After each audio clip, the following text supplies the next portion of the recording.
જય હિન્દ દોસ્તો। તો ઘણા બધા લોકોના સવાલ એક જ આવી રહ્યા છે કે પાર્ટ 2 માં માર્ક ઓછા બની રહ્યા છે, વાંચવી છે તો યાદ નથી થતું। તો હું તમને આજે ખાલી 2 થી 3 ટોપિક કહીશ કે વાંચવું કઈ રીતે, ટેસ્ટ કઈ રીતે દેવી અને આગળ કઈ રીતે વધવું।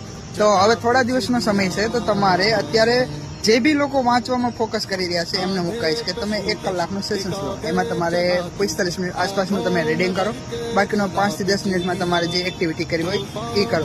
એવી રીતે ધીરે ધીરે આગળ જાઓ। અને જે તમે ટેસ્ટ દઈ રહ્યા છો એમાં માર્ક ઓછા આવી રહ્યા છે, તો માર્ક ઓછા આવી રહ્યા છે એનો મતલબ ડિમોટિવેટ થવાની જરૂર નથી હોતી, કેમ કે ટેસ્ટમાં પાર્ટ બી જે રહ્યો ને એક બહુ મોટો દરિયો છે। એમાંથી ક્યાંથી પૂછાશે કોઈને નક્કી ના હોય। કોઈ ક્લાસીસ વાળા બી કોઈ ના કહે કે હું ભાઈ કોઈ ના કહે કે ક્યાંથી પૂછે કે।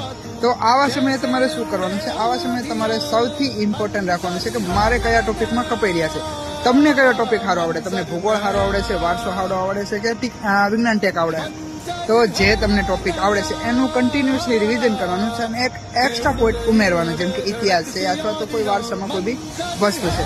આવી રીતે તમે કરશો અને ટેસ્ટમાં જે માર્કમાં ખોટો પડે છે એની ઉપર ફોકસ કરો કે ભાઈ વારસામાંથી ખોટો પડ્યો, મારો ચિત્રકલામાંથી પડ્યો કે રાજમહેલમાંથી પડ્યો, તો તમારે એ ટોપિકને કન્ટિન્યુઅસલી રિવિઝન કરવાનું છે। બીજી વસ્તુ એ કહીશ કે તમે જો આખો દિવસ તમે લાઇબ્રેરી અથવા કોઈ ઘરે વાંચતા હોય તો તમારે સવારથી બપોરનો સમય મેથ્સ, રિઝનિંગ ને બંધારણમાં આપી દેવો જોઈએ। બીજી વસ્તુ એ કે બપોર થોડોક રેસ્ટ લઈને તમારે બપોર પછી પાર્ટ 2 માં તમને જે કીધા 3 થી 4 ટોપિકના પુસ્તક કન્ટિન્યુ વાંચવાના છે, એની ઉપર આપો। અને સાંજે જેમાં પછી રેસ્ટ લઈને તમારે સાંજે રિઝનિંગની પ્રેક્ટિસ કરવી તો કરી શકો, મેથ્સની પ્રેક્ટિસ કરવી તો કરી શકો, અને બંધારણના PYQ। આ 3 ટોપિક એટલે કે આ 3 ટોપિક તો તમારા ફિક્સ જ રહેવાના છે, એમાં કોઈ ચેન્જીસ થવાનો નથી। બાકીનો પાછલો ભાગ આખો દરિયો છે। તો તમે જે મેઇન ટોપિક છે એને પહેલા પૂરતો સમય આપો તો તમારા ટેસ્ટમાં ઓટોમેટિક 110 માર્કમાંથી રિઝલ્ટ બનશે। એમાં 90+ લાવો એટલે તમારે પાછલું બહુ ખેંચવાની જરૂર ના પડે।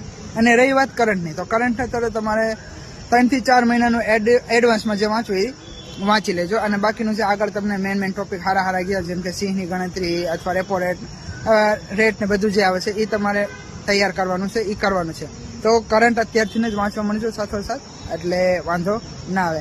બાકી ટેસ્ટ તમારે જ્યારે કોલ લેટર નીકળતા બંધ થઈ જાય, મતલબ નીકળવાના શરૂ થઈ જાય પછી ટેસ્ટ દેવાનું બંધ કરી દો, પછી તમે કન્ટિન્યુઅસલી રિવિઝન ઉપર ફોકસ કરો।